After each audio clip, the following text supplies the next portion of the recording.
Hi, I'm Jim Love, the CIO of IT World Canada.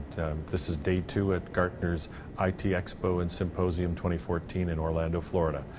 We had a great day today. The keynote was fabulous. It started with Gene Hall, the CEO of Gartner, coming out and talking about how it's tough to make decisions in uncertain times, in times of ambiguity.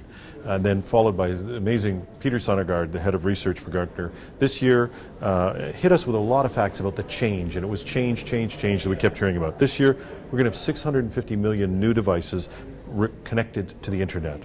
10% of cars will be connected. Before long, companies are going to be spending, according to Gartner, $40 billion in building this new thing called the Internet of Things. Soon, everything will have embedded sensors in it. And as little as a few years ago, we weren't even talking about this. That's the type of change. We live in a time of great change, and that was the theme for today. The digital economy is here, and the change is here to stay. Now, the digital shift has already eliminated a lot of businesses. We've all heard about this. We know about Kodak. We know about encyclopedias. We know about all those things. But in the sessions today, we really talked deep about a lot of industries we've never thought about, and a lot of businesses we've never thought about might be disrupted. And it appears that in every business, in the new digital shift, there's a digital competitor out there, and if you're not being disrupted by them, you will be. And they may, for any business, they may speed your demise or simply take great market share from you. Now, why aren't companies addressing this? The new digital businesses have lower margins, and it's as simple as that. And companies that have large margins aren't willing to move to this new model of lower margins for a longer-term survival, so they're willing to bet on the possible survival against the digital competitor. Today we heard that's not a great strategy. So one of the other reasons to hold back in this, I guess, if we're looking at this, is it's great to talk about digital and fluidity and all that sort of thing, but we really have to run businesses. And part of the theme today was we know that we need this fluidity, we need agility, but we also need to run rock-solid businesses, businesses that are secure, businesses that do transactions reliably.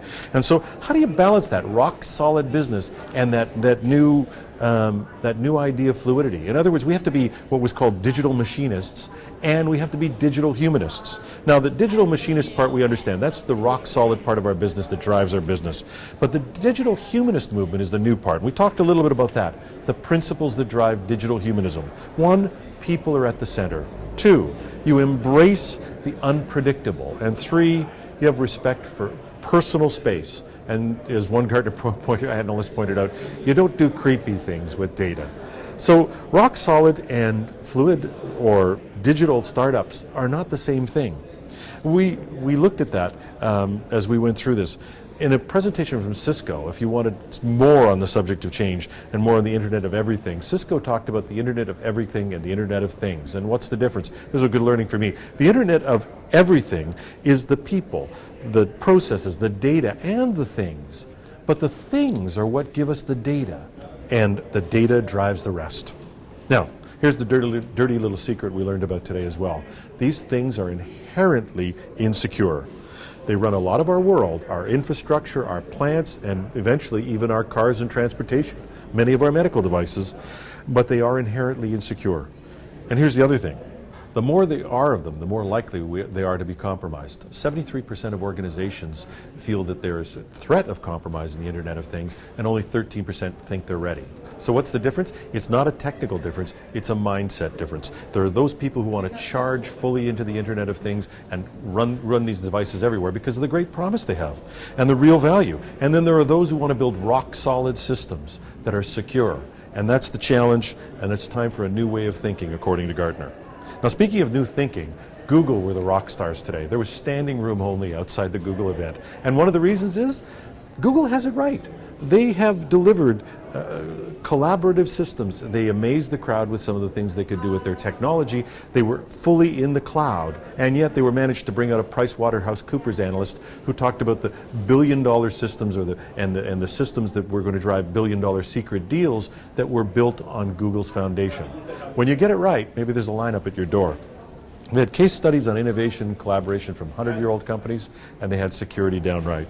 So I took in 2 other sessions on scenario planning with Gartner analyst Richard Hunter. Now, scenario planning addresses the uncertainty and ambiguity of the future. It invites us to imagine multiple futures, not a single scenario that we bet on in classic strategy, but it said imagine multiple futures and address these with potential strategies if they come about. Look for the leading indicators that indicate that the future is going that way, and you're ready to respond. The failure of scenario planning is a failure to imagine that type of future.